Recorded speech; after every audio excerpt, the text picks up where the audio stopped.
बात कर लेते हैं कांग्रेस पार्टी की हार क्यों है, इसकी भी समीक्षा बहुत ज़रूरी है। दरअसल गुजरात में जब चुनाव हो रहा था तो गुजरात के कांग्रेस ऑफिस में, जो अहमदाबाद में उसका ऑफिस है कांग्रेस भवन, मैं वहाँ पर गया था। उस दिन वहाँ पर एक नेताजी आए थे और उन्होंने नरेंद्र मोदी को औकात दिखाने की बात की। खैर ये तो राजनीति है, वहाँ पर होता रहता है, लेकिन जो वहाँ पर एक बड़ी बात जो हमको देखने को मिली, गुजरात में जो कांग्रेस भवन था वो लखनऊ के कांग्रेस ऑफिस की तरह पे बहुत साफ था, बहुत सुंदर था। सफ़ेद कपड़ों में बहुत बड़े बड़े नेता वहाँ पर विराजमान थे, बैठे थे। खाने की बहुत अच्छी व्यवस्था थी, शाही पनीर वहाँ पर लगातार बट रही थी, नीचे लोग खा भी रहे थे, मैंने भी 2 दाने चखे थे। मैं ये बात नहीं कहूँगा, लेकिन मैं एक बात आपको बताना चाहता हूँ। गुजरात में कांग्रेस की हार का जो सबसे बड़ा कारण है वो है कांग्रेस कार्यकर्ताओं की अवहेलना, नज़रअंदाज करना, उनको ना सुनना। कई बार मुझे यह बात कांग्रेस के अन्य जगहों पर देखने को मिली और कांग्रेस भवन में भी देखने को मिली। कांग्रेस के कार्यकर्ता वहां पर रो रहे थे, झगड़ा कर रहे थे, एक दूसरे को गाली दे रहे थे। क्यों? क्योंकि जो वहां के बड़े नेता, जो बाहरी नेता आए थे, वह जमीन पर देखना नहीं चाह रहे थे, या उनको दिखाया नहीं जा रहा था, या जो भी वहां का एक समीकरण था। यह एक बहुत बड़ा कारण है गुजरात में कांग्रेस को हराने का या हारने का, जो भी आप इसको समझ लीजिए। दूसरा, कांग्रेस के शीर्ष नेताओं का, जैसे मैं अभी पहले बता चुका हूं, एक बार मैं फिर बता दूं, कांग्रेस की हार में सबसे बड़ा कारण यह भी रहा कि शीर्ष नेतृत्व या गुजरात का जो शीर्ष नेतृत्व है वो वहां से बिल्कुल गायब रहा। बाहरी नेताओं के बल पर जो चुनाव लड़ा गया वह बिल्कुल बेकार हो गया। उनका न कोई वहां पर न उनको चाहने वाले थे बाहरी नेताओं के, न उनका कोई वोटर्स पर कोई असर था, न कोई वो नरेंद्र मोदी टाइप के थे कि किसी एक क्षेत्र पर या किसी एक समुदाय पर उनका कोई बल रहा हो। ऐसा कुछ भी नहीं था। और तीसरा कारण, गुजरात चुनाव की कांग्रेस की जो राजनीति थी, जो रणनीति थी, उसमें ढिलाई।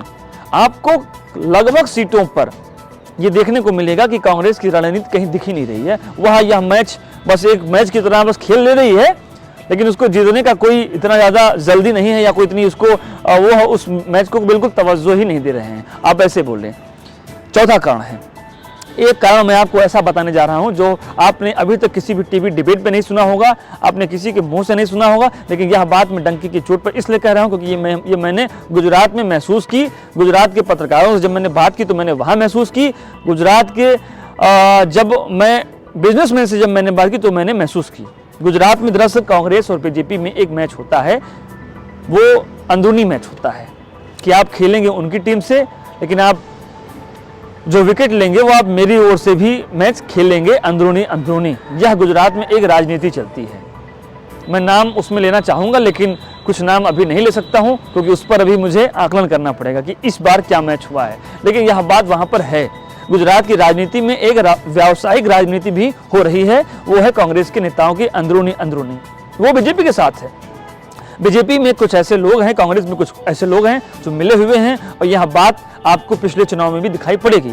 2 करोड़ में 1 करोड़ में वो वहां पर जाते हैं और बीजेपी उनसे 10, 20, 25, 30 करोड़ में उनको कहती है आप आइए। तो यह एक व्यवसाय है, बहुत बड़ा व्यवसाय है। यह भी एक कारण रहा है गुजरात में कांग्रेस को हारने का। हो सकता है मुझ पर ये लोग आरोप भी लगाएं कि यह बात गलत है, लेकिन यह बात मैंने गुजरात में महसूस की।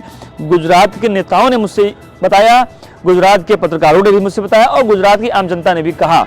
वहां पर कई ऐसे नेता हैं, नाम मैं नहीं लेना चाहूंगा, लेकिन वहां पर नेता हैं, नाम मैं बाद में आपको सब बता दूंगा। एक और कारण है गुजरात में कांग्रेस के हारने का। अब लोग उसको कहते हैं वो बीजेपी की बी टीम है। पहले लोग आम आदमी पार्टी को बोल रहे थे, अब ओवैसी को बोलते हैं। ओवैसी दरअसल वहां पर एक बहुत बड़े ऐसा नहीं है कि ओवैसी का वहां पर कोई जनाधार नहीं है। ओवैसी मुस्लिम बाहुल क्षेत्रों में मैंने जिस एक सीट की बात की थी दरियापुर, ओवैसी को वहां पर 10-5% लोग चाहने वाले थे। उन्होंने कहा हम ओवैसी के साथ खड़े हैं, हम मुसलमानों के मुद्दों पे जो आदमी काम करेगा हम उसके लिए वहां पर खड़े हैं। और आपको दिखाई पड़ गया, हिंदू मुस्लिम की लड़ाई में भाजपा ने बाजी मारी। जहां से कांग्रेस जीतती आई थी, ओवैसी के आने से बीजेपी में एक अच्छी सुगबुगाहट हुई और बीजेपी उन सीटों को निकालने में भी कामयाब रही।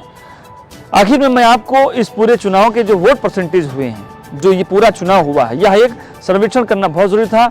गुजरात में कहाँ क्या हुआ, कहाँ कैसे किसकी गलती हुई, कहाँ क्या हुआ, यह बताना बहुत जरूरी था। और मुझे लगता है कि यह जो मेरा गुजरात चुनाव का जो सफर रहा है 20 दिनों का, वह इस पूरे लबोलुआब पे मेरा आकर के ख़त्म होता है।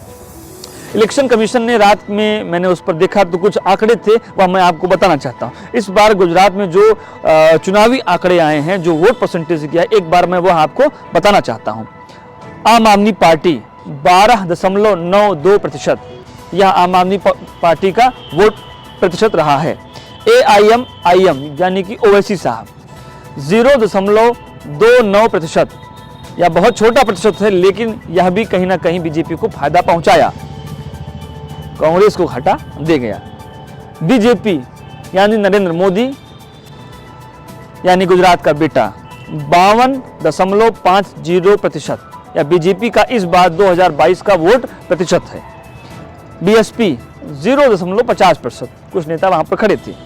CPI 0.01%, INC Indian national Congress यानी राहुल गांधी यानी प्रियंका गांधी यानी आप समझ गए होंगे 27.28%। बहुत बड़ा एक शेयर मार्केट समझिए कि गुजरात में कांग्रेस की चौपट हो गई है, गिर गई है। एक वहां पर उत्तर प्रदेश की पार्टी है समाजवादी पार्टी, जिसको एक सीट मिली है। तो ये था पूरा हमारा एक लबोलुआब। आपको हम बता दें कि गुजरात चुनाव ने इस बार जो आंकड़े अभी सामने आए हैं, वह लोकसभा के चुनाव में भी देखने को आपको मिल सकते हैं। नरेंद्र मोदी का जलवा कायम है, क्योंकि गुजरात में यह चीज़ देखने को मिली है। अब 2024 में क्या होगा, यह आपको हम आगे भी बताएंगे। लेकिन आपको ये हमारा वीडियो कैसा लगा, आप हमें कमेंट बॉक्स में जा करके ज़रूर बताएं। हमें सब्सक्राइब आप कर रहे हैं, लेकिन आप हमें और करें। जिन लोगों ने हमको नहीं किया है, वो भी हमें सब्सक्राइब कर लें। आपको हमारे अच्छे वीडियो ऐसे ही मिलते रहेंगे। वीडियो पसंद आया हो तो इसको शेयर करें। शुक्रिया।